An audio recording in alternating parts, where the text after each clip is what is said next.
Welcome back, everybody, to another installment of Maloney Teaches AP Environmental Science. Today, we are covering Chapter 5, Unit or Lesson number 1, but I'm covering it really early in the year. Now, why do I do this? Well, in my career of teaching AP Environmental Science, I've always taught this topic as my first topic that I teach. I always have a great little interactive lesson where we all get together in small groups, do a nice little simulation.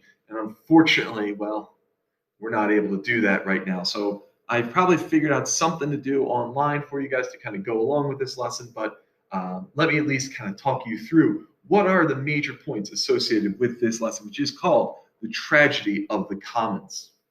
So the tragedy of the commons, it sounds like a really specific little topic. Let's go through what the College Board wants you to be able to do. It wants you to be able to explain. So it wants you to have a deep understanding of this. It's not just a simple describe definition. This is actually a explain meaning. It wants you to have a thorough understanding, be able to apply different concepts to it, be able to take this concept and actually apply it to other areas. So it's really important for us to make sure that we thoroughly know this topic. So without further ado, let's get moving into what is the tragedy of the commons. First, in order for us to understand the tragedy of the commons, we have to understand what is a commons. Well, a commons is going to be an area or item that is shared amongst people but does not have any private ownership. So, for example, things like a field or the atmosphere, the ocean, nobody owns the specific thing. So it's not like the United States owns the Atlantic Ocean. We use it. We use it along with probably another 150 to 200 countries that all are competing for those resources in the ocean. So we're going to kind of be talking about how resources are managed in these commons. And when we talk about the tragedy of the commons, we kind of go to the person who really wrote the first essay and really kind of laid the groundwork for it.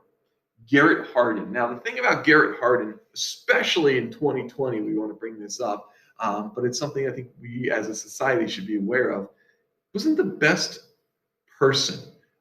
He really had interesting societal views that many would consider to be quite racist. He was a proponent of eugenics and didn't really feel that societies were meant to be equally distributed. So if you want on your own, do a little research on Garrett Hardin, find out why he's not the best person in the world. Okay. But from an AP environmental science standpoint, I need to kind of teach you about this guy. And not only just this guy, it's really just about one kind of thing he laid out in the framework, which was an essay that he talks about the tragedy of the commons. And what he's pretty much saying in his essay is that people or individuals will choose personal satisfaction over societal satisfaction. We're seeing it right now with this pandemic.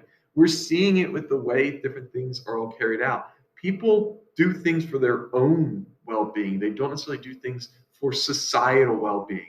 And it's interesting for humans to approach things in this manner. Humans are a very social species.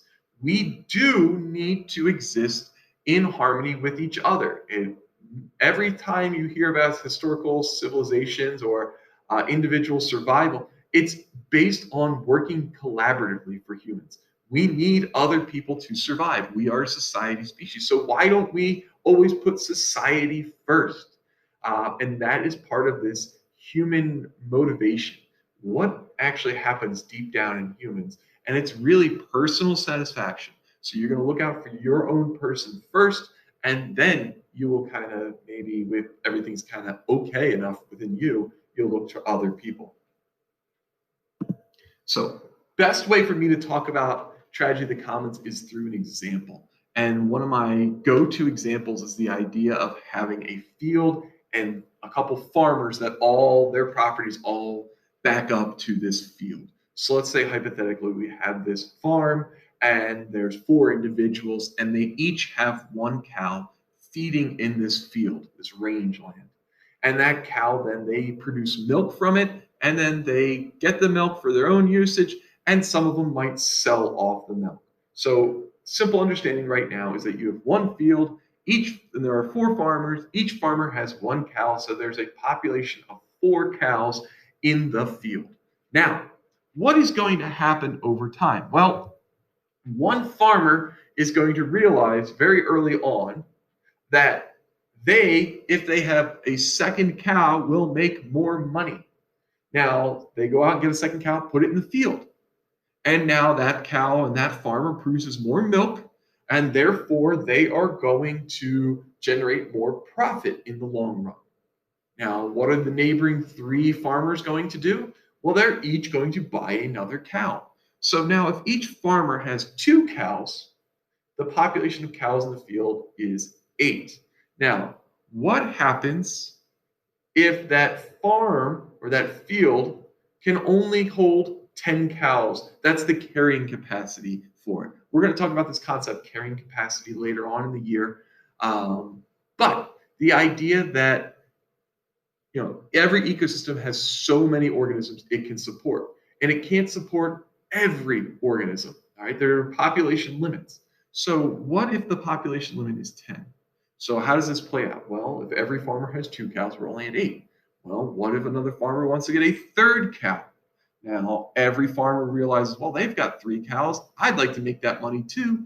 I'm going to go out and buy a third cow. Now, all of a sudden, you have 12 cows in the field.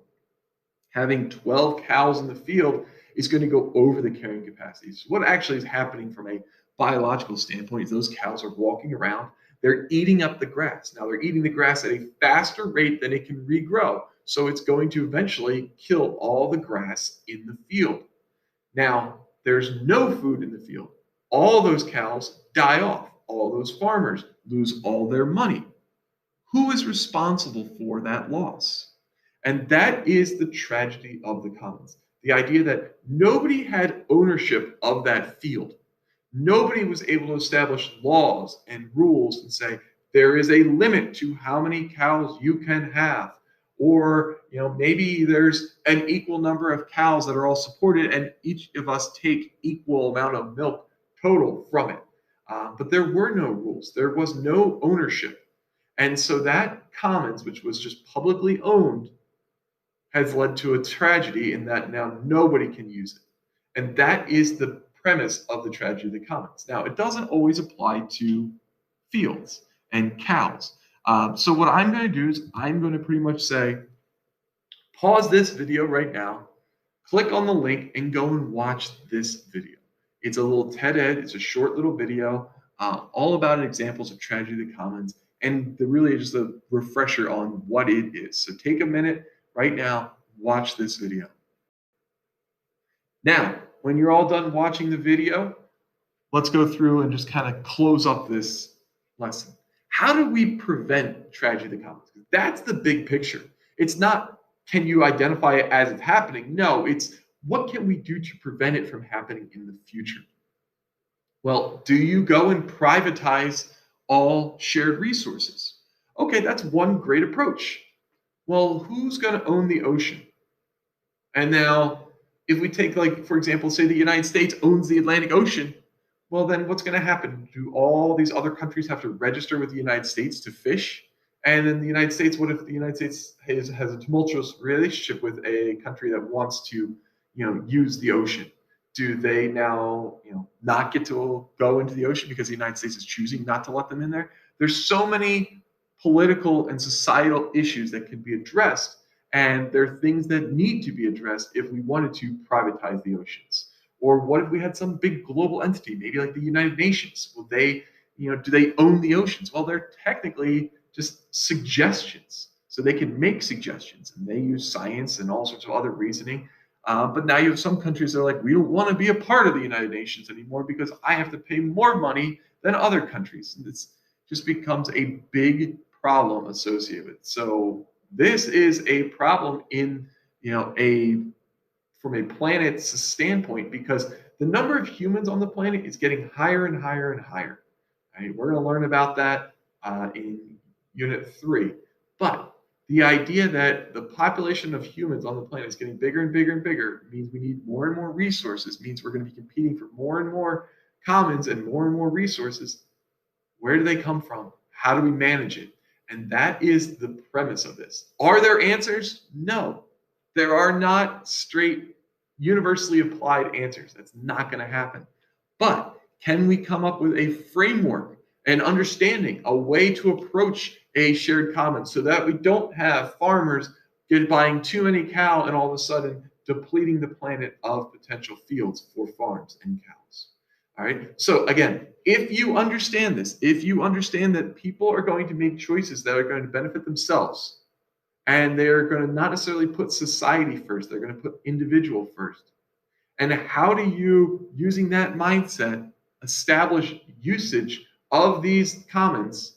If you fully comprehend how that can work, excellent. You are set. You are ready to rock and roll. You know what's going on.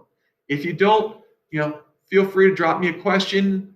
Shoot me an email. Find some time to talk to me about it. I will gladly go over more examples and try my best to elaborate on the tragedy of the commons with you.